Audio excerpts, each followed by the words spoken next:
துயரத்தில் உரைகின்றார். தமது இல்லத்தில் மக்கள் ஒன்றுவிட்டு வாழ செய்கின்ற கடவுளை அவர்களுக்கு வலிமையும் மனத்திடத்தையும் அளிப்பார்.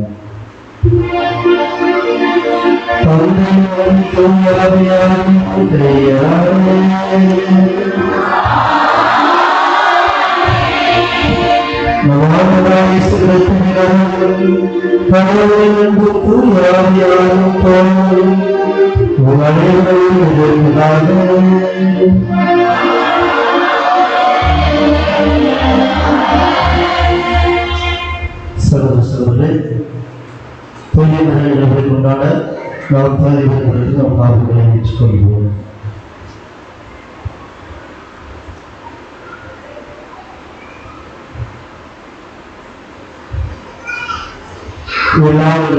இறைவனும்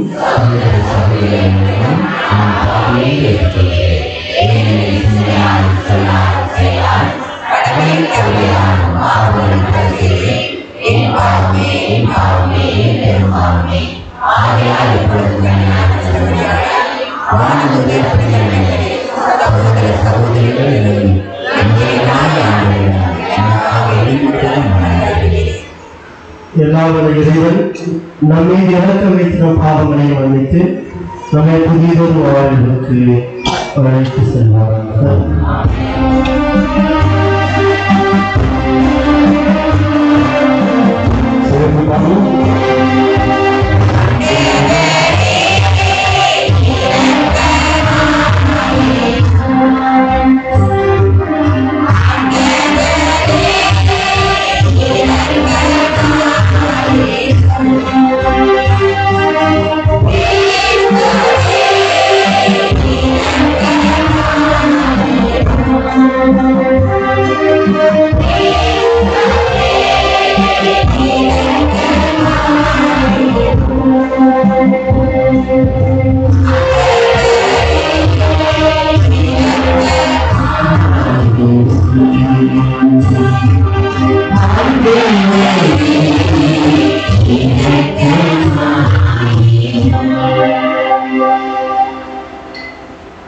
மன்றாடுமாக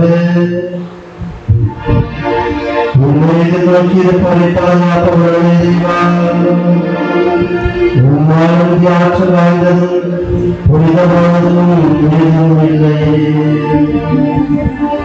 எங்கள் மீது இறக்கத்தை கழிவதால் உண்மையில கழிவாக வழிகாட்டியாக ஏற்றுக்கொண்ட நிலையானவற்றை இப்போதை பெற்றுக் கொண்ட நிலையத்தை பயன்படுத்த செய்தியாக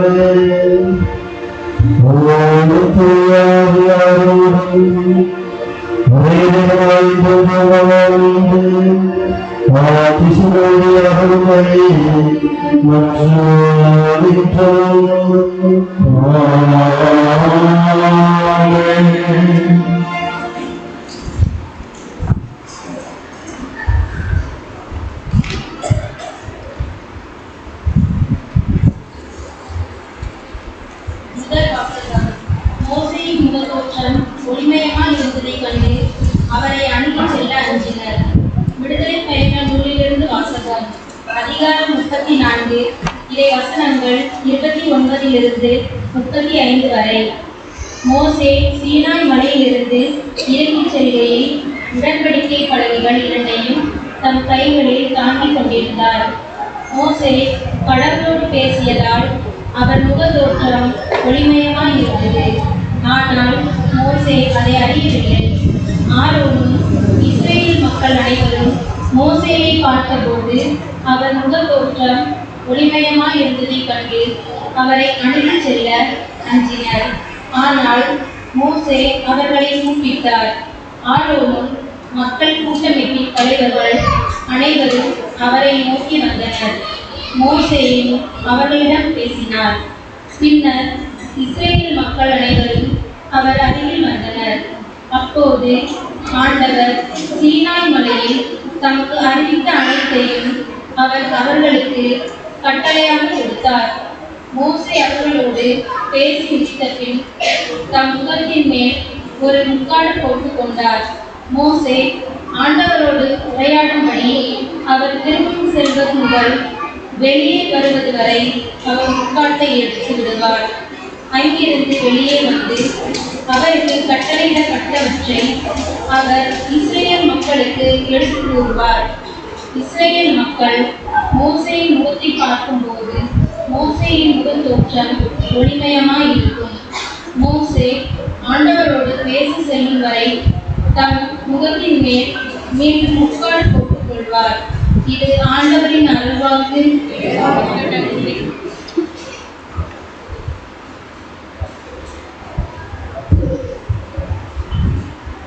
திருப்பாடல் 99 வசனங்கள் 5, 6, 7, 8, 9. திருப்பாடல் 99 வசனங்கள் 5, 6, 7, 9. பல்லவி. நம் கடவுளாகிய ஆண்டவரே தூயவர். நம் கடவுளாகிய ஆண்டவரை பெருமைப்படுத்துங்கள். அவரது அரியணை முன் தாழ்பணிந்து வணங்குங்கள். அவரை தூயவர். பல்லவி. மோசேயும் ஆரோனும் அவர் தம் குருக்கள்.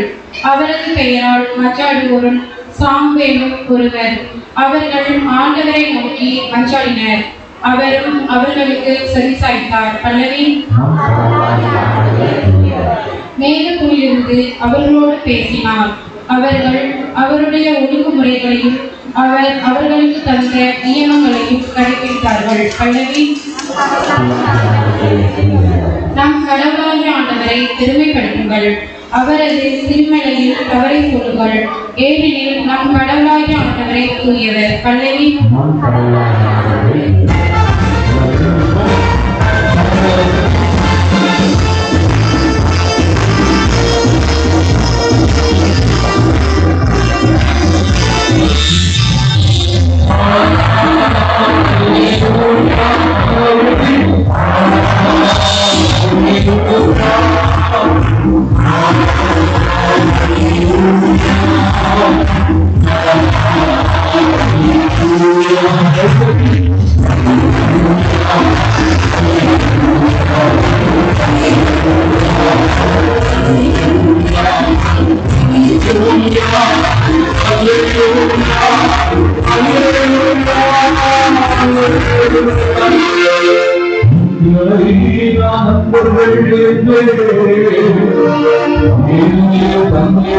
நாம் கேட்டவை அனைத்தையும் உங்களுக்கு அறிவித்தேன்.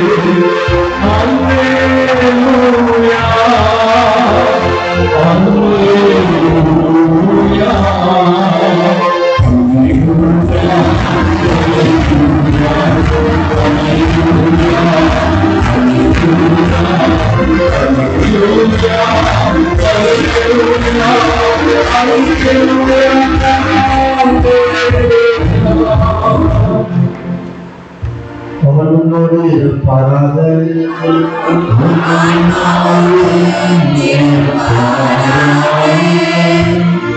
மத்தியிலிருந்து வாசகங்கள்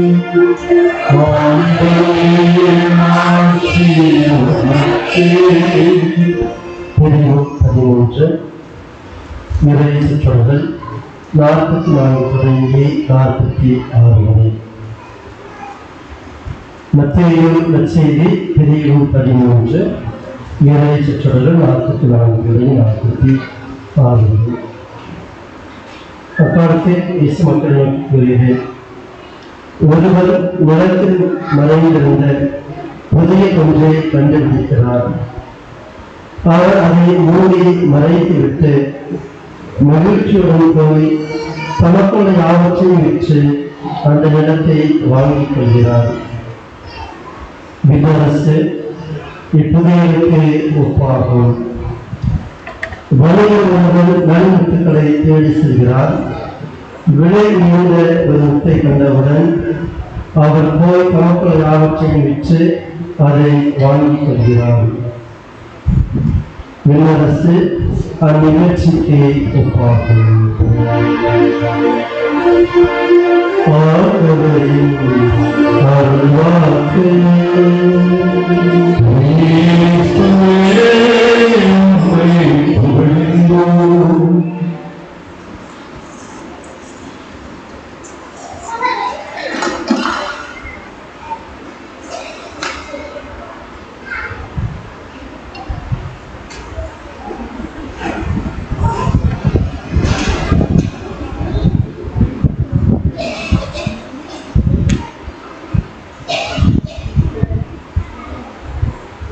மோசேயின் முகத்தோற்றம் ஒளிவடிவாய் இருந்ததைக் கண்டு அவரை அணுகி செல்ல அஞ்சினர்.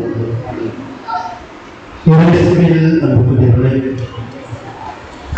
பழைய ஏற்பாட்டு மக்களுடைய சிந்தனை கடவுளை கண்களால் காண முடியாது. கடவுளை பார்த்தோம் என்றால் அதோடு இறந்து போகும் என்பதுதான் நமக்குடைய சிந்தனையாக இருந்தது. கடவுளையை பார்த்தோம் என்றால் அதன் பிறகு நாம் உயிர் வாழ முடியாது, அதோடு ஒரு வாழ்க்கை முடிந்துவிடும் என்பது அவருடைய சிந்தனையாக இருந்தது. இப்படிப்பட்ட ஒரு சிந்தனையோடு வாழக்கூடிய அந்த இஸ்ரேல் மக்களோடு பயணிக்கக்கூடிய மோசே இறைவனை சந்திக்கிறார், இறைவனோடு உறவாடுகிறார். எந்த அளவுக்கு இறைவனை பார்த்து பேசி அவருக்கு அவருடைய முகம் ஒளியை போல வெளிச்சமாய் இருப்பதை மற்றவர்கள் காண்கிறார்கள். அவருடைய முகத்தில் அவ்வளவு ஒளி இருப்பதை அவரோடு இருக்கக்கூடிய மற்றவர்கள் கண்டுகொள்கிறார்கள். ஆனால் அங்கே ஒரு சிந்தனையாக தெளிவாக வெளிப்படுத்துவதை பார்க்கிறோம். மோசே வருகின்றார், அவருடைய முகம் ஒளியாக இருக்கின்றது. ஏனெனில் நாம் வாசித்து கேட்டோம், கடவுளுடைய ஒளியை மோசேக்கு தருகிறார். தன்னுடைய முகத்தை போலவே மோசேயுடைய முகம் ஒளியால் மாறுகின்றது. ஆனால் அங்கே இருந்த மக்கள், ஆரோனும் அவரோடு சேர்ந்திருந்த மக்களும் மோசேயை பார்த்து அஞ்சினார்கள் என்று நாம் வாசிக்கிறோம். மோசேக்கு அஞ்சாமையில் வருவதற்கு அவர்கள் தயங்கினார்கள் என்று நாம் வாசித்து கேட்டோம். அதனுடைய சிந்தனை அடிப்படையில், அவர்களுடைய நம்பிக்கையின் அடிப்படையில் ஒளியை கடவுளை நேரடியாக பார்க்க முடியாது, பார்த்தவர்கள் எங்கே போவார்கள் என்கின்ற சிந்தனை அடிப்படையில் அவர்கள் மோசேயுடைய முகத்தை பார்த்து அச்சமுற்றார்கள். அவர் அணுகி வருவதற்கு அவர்கள் தயங்கினார்கள். ஆனால் நாம் புதிய ஏற்பாட்டு சிந்தனையில் பார்க்கிறோம், நானே உலகின் ஒளி என்று இயேசு குறிப்பிடுவதை பார்க்கிறோம். நானே உலகின் ஒளி என்று இயேசு குறிப்பிடுகிறார். பேதுரு எழுதிய முதல் திருமுகம், பேதுரு எழுதிய முதல் திருமுகம் 2வது பிரிவு 9-10 எடுத்து வாசியுங்கள்.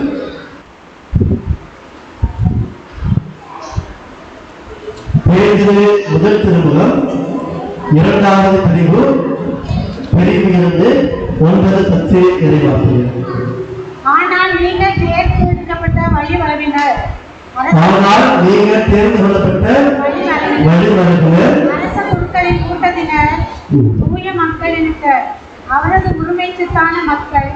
எனவே உங்களை இருளில் நின்று தமது வியத்தகு ஒளிக்கு அழைத்துள்ளோரின் உங்களை இருளில் நின்று தமது வியத்தகு ஒளிக்கு அழைத்துள்ளார். யார் அழைத்துள்ளார்? இறைவன் நம்மை அழைத்துள்ளார். எங்கே? நம்மை ஒளிக்கு அழைத்துள்ளார். இருளிலிருந்து ஒளிக்கு, ஒளியில் வாழ்வதற்காக, இருளில் வாழ்ந்த நம்மை, இரவில் வாழ்ந்த நம்மை ஒளிக்கு, புதிய வாழ்வுக்கு இறைவன் அழைத்திருக்கிறார் என்று பவுலடியார் குறிப்பிடுகிறார்.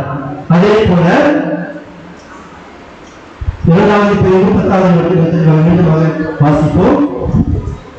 அடுத்த வார்த்தை, தொடர்ச்சியான வார்த்தையை வாசிப்போம். நீதிமிக்க செயல்களை அறிவிப்பது உங்கள் பணி. முன்பு நீங்கள் ஒரு மக்களுமாய் இருக்கவில்லை, இப்பொழுது கடவுளுடைய மக்களாக இருக்கிறீர்கள். இப்பொழுது கடவுளின் மக்களாக இருக்கிறீர்கள். ஒளியை பெற்றுக் கொண்டவர்கள், ஒளியை வாழக்கூடியவர்கள் கடவுளின் மக்களாக இருக்கிறீர்கள் என்று குறிப்பிடுவதை பார்க்கிறோம். அதே போல யோவான் 3வது பிரிவு 19வது 20வது வார்த்தை வாசிக்கிறோம். ஒளி உலகிற்கு வந்திருந்தும் தம் செயல்கள் தீயவனாய் இருந்ததால் மனிதர் ஒளியை விட இருளையே விரும்பினர். மனிதர் தன்னுடைய வாழ்வில் தாங்கள் தீய செயல்களால், தீய செயல்கள் மட்டுமே செய்யக்கூடியவர்களாக இருந்ததால் அவர்கள் ஒளியை நோக்கி வரவில்லை, மாறாக அவர்கள் இருளிலே வாழ்ந்தனர் என்று யோவான் குறிப்பிடுவதை பார்க்கின்றோம். ஆக நாம் இயேசுவால் கடவுளால் ஒளியின் மக்களாக வாழ்வதற்கு அழைக்கப்படுகிறோம். பவுல் எபேசியருக்கு எழுதிய திருமுகம் 5வது பிரிவு 8 முதல் 10 வரை இறைவார்த்தை வாசிப்போம். ஒரு காலத்தில் இருளாய் இருந்த நீங்கள் இப்போது ஆண்டவரோடு இணைந்து ஒளியாய் இருக்கிறீர்கள். ஒரு காலத்தில் இருளாய் இருந்த நீங்கள் இப்போது ஆண்டவரோடு இணைந்து ஒளியாய் இருக்கிறீர்கள். ஆகவே ஒளி பெற்ற மக்களாகவே வாழுங்கள். ஒளியே எல்லா நன்மையையும் நீதியையும் உண்மையையும் விளைவிக்கிறது என்று குறிப்பிடுகிறது. ஆக நாம் இறைவனத்தில் அறிந்த பொழுது ஒளியின் மக்களாக நாம் வாழ்கின்ற பொழுது நன்மை நீதி உண்மையை விளைவித்து செய்கிறவர்களாக இருப்போம். நம்முடைய வாழ்க்கை முறையில் நம்முடைய வாழ்க்கையில் உண்மை நீதி நேர்மை என்பது வெள்ளிலை மலையாக வெளிப்படும். மாறாக நாம் இருளில் வாழும் என்றால் நாம் இறைவனுக்கு எதிரான வாழ்க்கையை வாழ்ந்து கொண்டிருக்கிறோம். இறைவனிலிருந்து மாறுபட்டவர்களாக, இறைவனை வெறுக்கக்கூடியவர்களாக, இறைவனிலிருந்து தொலைவில் வாழக்கூடியவர்களாக வாழ்ந்து கொண்டிருப்போம். அப்படி வாழ்கின்ற பொழுது நம்முடைய உள்ளத்தில் அழுக்கு, அகங்காரம், பொறாமை, தீமை, வன்மை, கேடான செயல் அனைத்தும் குடிகொண்டிருக்கும் என்பதை இடங்களில் சுட்டிக்காட்டுவதை எடுத்துரைப்பதை நாம் பார்க்கிறோம். நாம் ஒளியின் மக்களாக வாழ்வதற்கு அழைக்கப்படுகின்றோம். மோசேயின் முகத்தில் காணப்பட்ட அதே ஒளி நம்முடைய உள்ளத்திலும் நம்முடைய முகத்திலும் வெளிப்பட வேண்டும். அவ்வாறு வெளிப்பட வேண்டும் என்றால் நாம் இறைவனை நேரடியாக கண்டுகொள்ள வேண்டும். இறைவனுடைய அழைப்புக்கு ஏற்றவாறு நாம் வாழ வேண்டும். இறைவனுக்குள் நாம் வாழ வேண்டும். இறைவன் நமக்கு அத்தகைய வரத்தையும் அருளையும் ஆசிரியும் இத்திருப்பதி வழியாக நிறைவாக வழிவாராக ஆகும். கூட்டச்சலனங்களுக்காக சிறப்பு காணிக்கைகள் கொண்டுள்ளது. தாராளமாக நம்ம கொண்டு நாம் கேட்டுக்கொள்கிறோம். 16 முன்னாள் முன்னாளிலிருந்து காணிக்கை எடுக்கும்போது நம்மோடு கேட்டுக்கொள்கிறோம்.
சகோதர சகோதரி, என்னுடைய உடையமானபடி உலக இந்தியாவிற்கு ஏற்றதாகபடி வேண்டுங்கள். உண்மைக்காக திருவரை அனைத்து நலனுக்காகவும் சொல்வார்களாக.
அனைத்தையும் படைத்து அவரை மீட்பதாக மீட்பதாகவும் எங்களுக்கு அனுப்பினேர். அவர் பொய்யாவியால் உடலெடுத்தில் கனிமடம் என்று பிறந்தார். அவர் தவிர்த்து நிறைவேற்றி புனித மக்களுக்கு பெற்றுத்தர தம் கையில் இருந்து பாடுபட்டார். இவ்வாறு அவர் இறப்பிலிருந்து உயிர்ப்பை வெளிப்படுத்தினார். ஆகவே வாழ்வோடும் புலவோடும் சொன்னார்கள், உண்மை புகழ்ந்து விடுகின்றி பாடுகிறார்கள்.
ஆகவே ஆவியை பொழிந்து இக்காலத்தை தூய்மைப்படுத்த வேண்டும். இவ்வாறு எல்லாருடைய சிறப்பிலும் உடலும் இரத்தமாக மாறுகிறார்கள். அவர் பாடல்களுடன் கழிப்பது அப்படி எடுத்து செலுத்தி அதை விட்டு தம் சிறுமணத்தில் அவர் கூறினார்.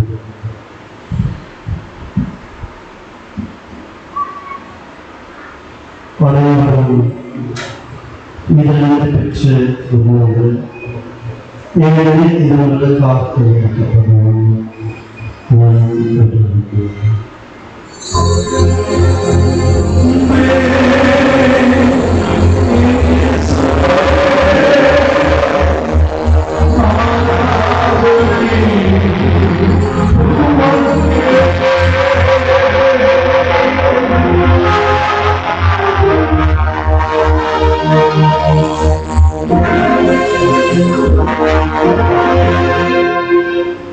அவனுமே இரவு கொடுத்து அனைவரும் இதனிலிருந்து பெற்று பாருங்கள். ஏனெனில் இது புதிய நிலையான உடன்படிக்கைக்குரிய இந்த பாவங்களுக்கு உங்களுக்காகவும் பலருக்காகவும் செய்யப்படும். இதை நினைவாக செய்கின்றோம்.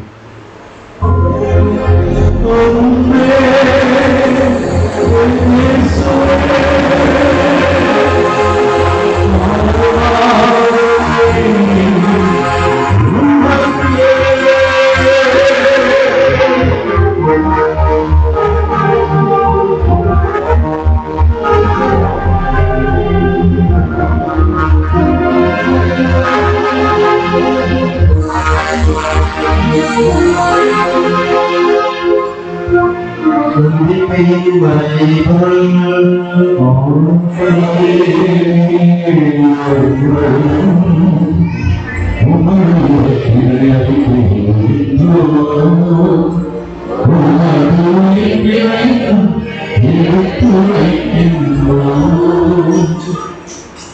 ஆகவே ஆகவே நாங்கள் கிறிஸ்துவின் இறப்பினையும் உயிர்ப்பினையும் என்பது வாழ்ந்து அப்பத்தை மீட்படையும் கிணத்தில் ஒப்புக் கொடுக்கின்றோம்.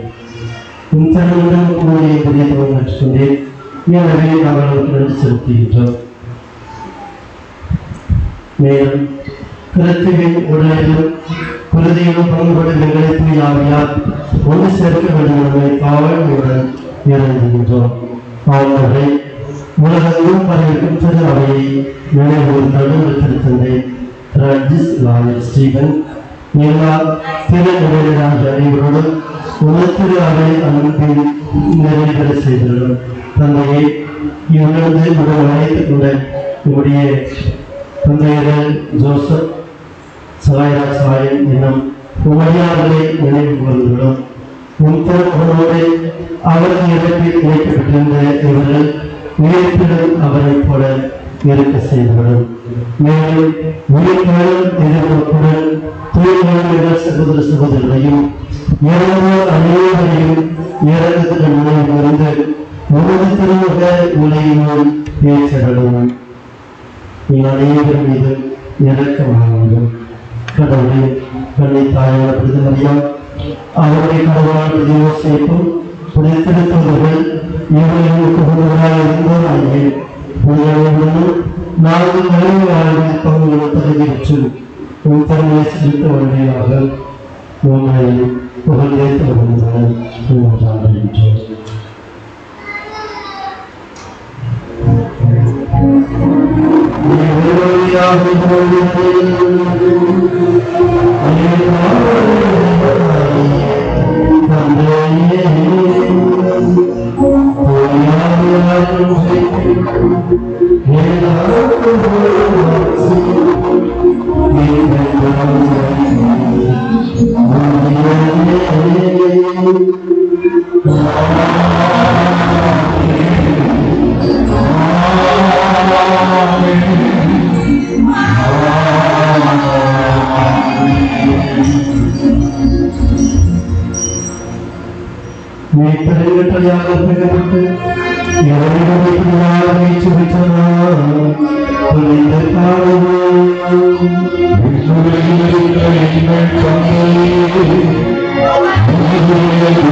கடல் சுவை புதிநோய் போன்ற அனைத்து விடுதலை விடுத்து எங்கள் வாழ்நாளில் அமைதியை கனிவுடன் அல்லது வேண்டுகின்றோம்.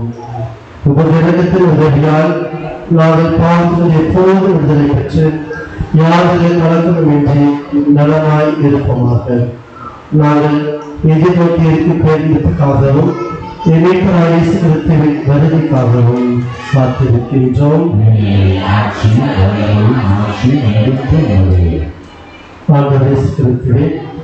அமைதியை உங்களுக்கு விட்டு செல்கின்றேன், அமைதியை தருகின்றேன் என்று செலுத்துதலுக்கு நீங்கள் பாவங்களை பாராமல் உமது திரு அவையின் நம்பிக்கையை கண்ணோக்கி உமது திருமணத்திற்கு ஏற்பட்ட அமைதி வெற்றியை அளித்தருமாக. வாழ்ந்து ஆட்சி செய்கிறது நீரே.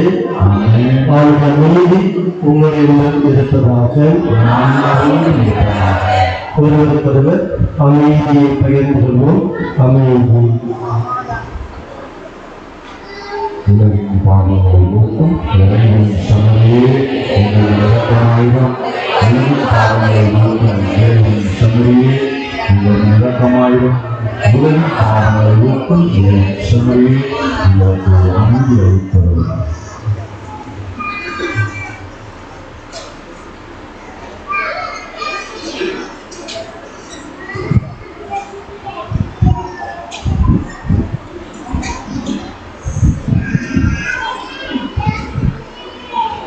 இதோ இறைவன் செம்மறி, இவரே உலகின் பாவங்களை போக்குகின்றவர்.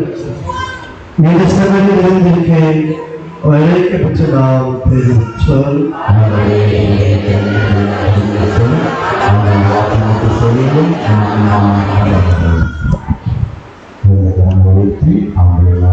மகிமைப்படுத்துவோம்.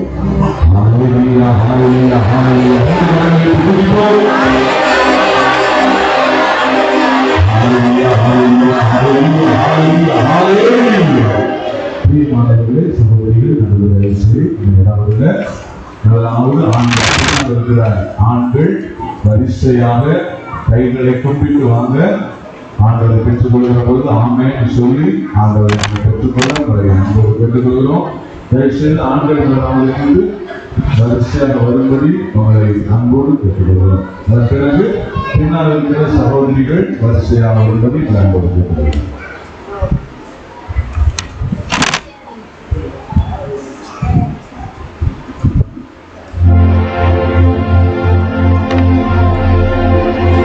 என்னை கண்டீரையா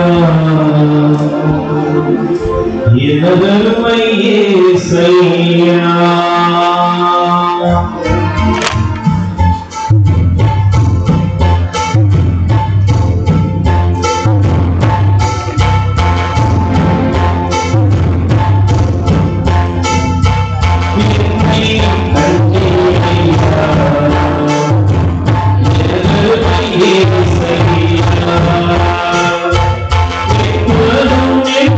Hallelujah.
பிரியமானவர்களே, ஆண்டவர் நமக்கு செய்த அற்புதங்களை சாட்சிப்படுத்துகிற நேரம். அதனால் அன்னை மரியாதை பரிந்துரையினால் இரக்கத்தின் ஊற்று கத்தோலிக்க தியான இல்லத்திலே ஜெபத்திலே நீங்கள் பங்கெடுத்து ஆண்டவருக்கு பெற்றுக்கொண்ட உங்கள் அனுபவங்களை சாட்சிப்படுத்துகிற நேரம். அதனால வேலை கிடைத்தது, குழந்தை செல்வம் வந்தால் என்று எதையெல்லாம் நீங்கள் பெற்றுக்கொண்டீர்களோ அதை சாட்சிப்படுத்த முன்வரும்படி அன்போடு அழைக்கின்றோம். சாட்சிகள் அவர்கள் கூறுகிறார்கள், என் கணவருக்கு முழங்காலின் பின்பகுதியில் பெரிதாக வீக்கம் இருந்தது, ஆனால் வழி கிடையாது. நாங்கள் பயந்து இறைவனிடம் வேண்டி மாதாவிடமும் ஜெபித்தோம். டாக்டரிடம் சென்று வீக்கத்தை காட்டினோம். அவர் பயப்படாதீர்கள், இது சாதாரண நீர் கட்டிதான் என்று சொல்லி சுகந்த இயேசு மரியாவுக்கு கோடான கோடி நன்றிகள். கைதனியான நன்றிகள். ரஞ்சித்ராணி சொன்னாங்க, என் அக்காவுக்கு மார்பில் கட்டியிருந்தது, பயந்து கொண்டே இருந்தாங்க. வித்தியாசமான கட்டியாக இருக்கும் என்று இரக்கத்தின் இல்லத்திலே வந்து ஜெபித்தோம். மருத்துவர்கள் சாதாரண கட்டிதான், பயப்பட தேவையில்லை என்றார்கள். இப்போ அந்த கட்டி இருந்த இடமே தெரியாமல் போய்விட்டது. இந்த அற்புதத்திலே இயேசு மரியாவுக்கு நன்றி. அதே போல சித்தப்பாவுக்கு காய்ச்சல், தலையிலிருந்து பூர்ண சுகம் வந்து இயேசு ஆண்டவருக்கு நன்றி. ரஞ்சனா சொல்றாங்க, என் கணவர் கடந்த 3 மாதமாக வெளிநாடு வேலைக்காக காத்துக் கொண்டிருந்தார். நான் இங்க வந்து பிரதமரத்திலே வந்து ஜெபித்தேன். அவர்கள் 3 வாரம் ஜெபத்துக்கு வந்து பங்கெடுத்தார்கள். நான் இங்க வந்து 2வது வாரமே என் கணவர் வெளிநாடு வேலை கிடைத்தது. இயேசு மரியாவுக்கு கோடான கோடி நன்றிகள். நன்றிகள். ரஜேஷ் சொல்றாங்க, நாங்க இந்த போட்டியில் 1 வாரமா ஒன்று கூட இருக்கவில்லை, பாடலை. நாங்கள் ஜெபத்திலே பங்கெடுத்து குருடத்திலே வந்து சொன்னோம். அப்போது ஜெபித்தார்கள். மறுநாள் ஆண்டவர்களுக்கு நல்ல மீன்பாடை கொடுத்தார். அற்புதத்தை செய்த இயேசு மரியாவுக்கு நன்றிகள். சுந்தரி சொல்றாங்க, என் மகளுக்கு காய்ச்சல் சுகம் வந்து அவன் நல்லபடியாக கப்பல் ஏறியதற்கு இயேசு மரியாவுக்கு கோடான கோடி நன்றிகள். கைகளை தட்டி ஆண்டவர் நன்றிகள். சாட்சிகள் சொல்ல விரும்புகிறவர்கள் முன்வந்து பயபக்தியோடு உங்கள் சாட்சிகளை நீங்கள் பகிர்ந்து கொள்ளலாம்.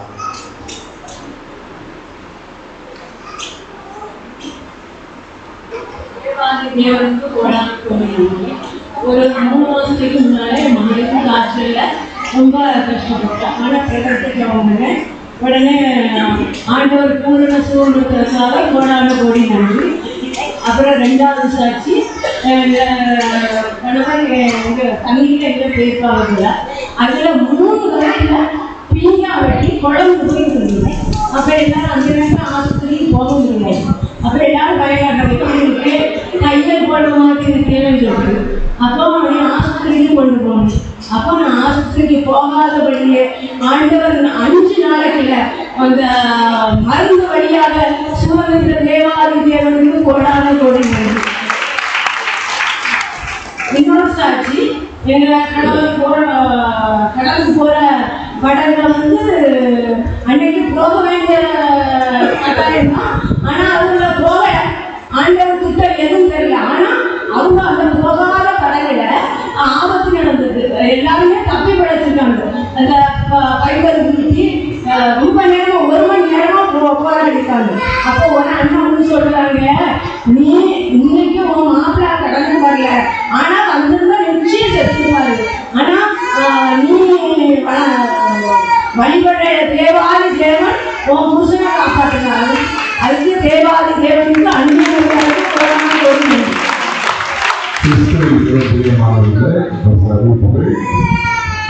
வருகிற வெள்ளிக்கிழமை, இனி வருகிற எல்லா வெள்ளிக்கிழமைகளும் மதியம் 2 மணியிலிருந்து 4 மணி வரை இறை இறக்க பரிகார பரிந்துரைகள் நடைபெறும். எல்லா வெள்ளிக்கிழமைகளும் வருகிற வெள்ளிக்கிழமை எல்லா வெள்ளிக்கிழமையிலிருந்து மதியம் 2 மணியிலிருந்து 4 மணி வரை இறை இறக்க பரிகார பரிந்துரைகள் நடைபெறும். ஊழியர்கள் இறக்கத்தின் எல்லா ஊழியர்களும் வருவதை உங்களை அன்போடு அழைக்கிறோம்.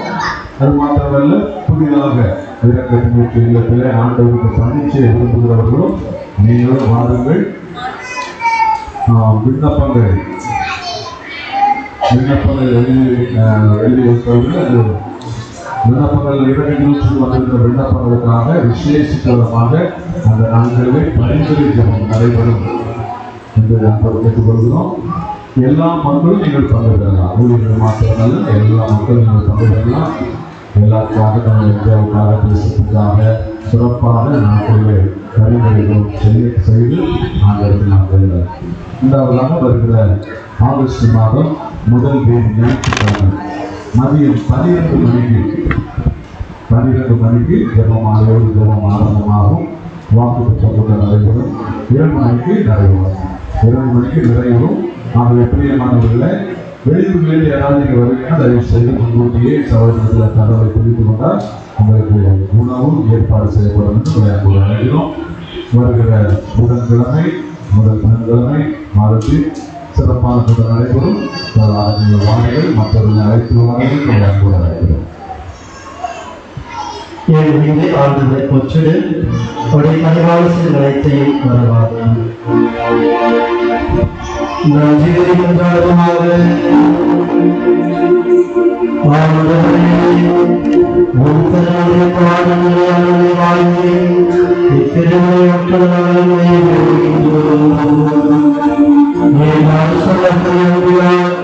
நீங்கள் கழிப்பதை நீங்கள் நீக்குகிற அது வீடாக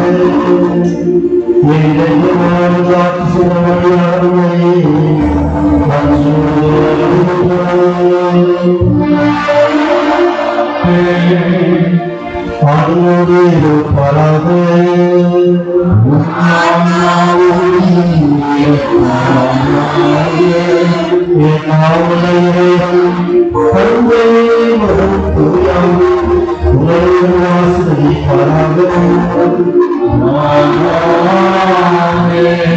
இறைவன்